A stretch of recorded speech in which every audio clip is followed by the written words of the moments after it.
នេះជារបៀបធ្វើបបពងមាន់អាចលាបជាមួយនឹងសាំងវិចក៏បានឬក៏ដាក់ជាមួយនឹងនំប៉័ងប៉ាតេក៏បានដែរគ្រឿងផ្សំដែលយើងត្រូវការមានពងមាន់ក្រហម5គ្រាប់ស្ករ5ស្លាបព្រាបាយអំបិល1ស្លាបព្រាកាហ្វេហើយម្សៅវ៉ានីឡាឬក៏ទឹកវ៉ានីឡា1ស្លាបព្រាបាយដំបូងយើងកូរពងមាន់ហើយនឹងស្ករចូលគ្នាឲ្យសព្វសិនបន្ទាប់មកចាំយើងចាប់ផ្ដើមបើកម៉ាស៊ីនឲ្យខ្លាំងហើយវាយពងមាន់នឹងរហូតដល់ទៅវាឡើងពណ៌សបន្ទាប់មកយើងចាប់ផ្ដើមដាក់ប្រេងឆាចូលសម្រាប់បរិមាណប្រេងឆាវិញពងមាន់ក្រហម1គ្រាប់យើងត្រូវប្រើប្រេងឆា1ខាំអញ្ចឹងបើបងប្អូនប្រើពងមាន់5គ្រាប់ប្រេងឆាគឺ5ខាំបើប្រើ10គ្រាប់ប្រេងឆាគឺ10ខាំមានន័យថាស្មើ1គីឡូ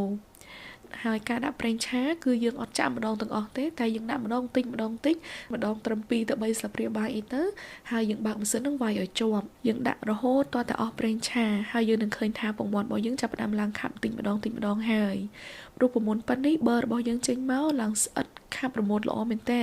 តែបើសិនជាបងប្អូនចង់បានប៊ឺដែលរាវជាងហ្នឹងអាចថែមប្រេងឆាលើសហ្នឹងក៏បានដែរហើយចំនួនស្ករពងមាន់ក្រហម1គ្រាប់ខ្ញុំប្រើស្ករ1ស្លាបព្រាបាយអញ្ចឹងពងមាន់ក្រហម5គ្រាប់ខ្ញុំប្រើស្ករ5ស្លាបព្រាបាយតែបើបងប្អូនគិតថាប៉ុណ្្នឹងផ្អែមពេកអាចដាក់ត្រឹមពាក់កណ្ដាលសិនក៏បានដែរបើពងមាន់នេះក្រោយវាយរួចហើយយើងដួសវាដាក់ចូលក្នុងប្រអប់ទុកនៅក្នុងទូទឹកកកទៅបងប្អូនដើម្បីអាចញ៉ាំបានយូរ